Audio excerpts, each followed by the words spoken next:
you've cut off the job avenue. Now you're cutting off the exam avenue. You're saying, you can take an exam, you can study, you can work as hard as you want.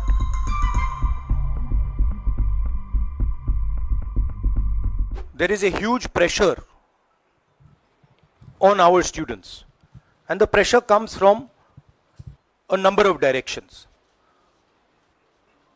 The first direction is the large-scale unemployment that is there in the country.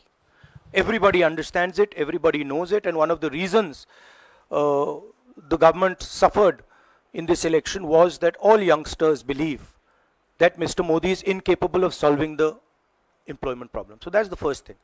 Second thing is there's huge pressure because of this, and there are very few avenues for students in all areas, right?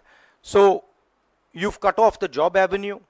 Now you're cutting off the exam avenue. You're saying, you can take an exam, you can study, you can work as hard as you want. On the last date, we're going to tell you that the exam is cancelled. So, that avenue is also shut. You've shut avenues like Agniveer. You've shut avenues like the public sector. So the youth of India have nowhere to go. It doesn't matter whether you're an IIT graduate, IIT student, or you're trying to join the army. The youngsters in India simply have no way through. And it's not just an educational crisis. It's a crisis in pretty much every sphere that we are facing. Now, before the elections, it was very clear that there was massive control of the media, massive control of the other institutions, so people were quiet.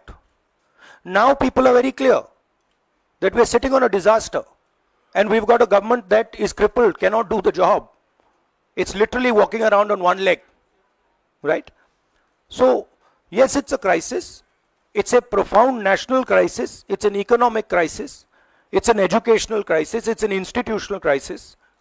So, but I don't see any response. I don't even see the capability of a response.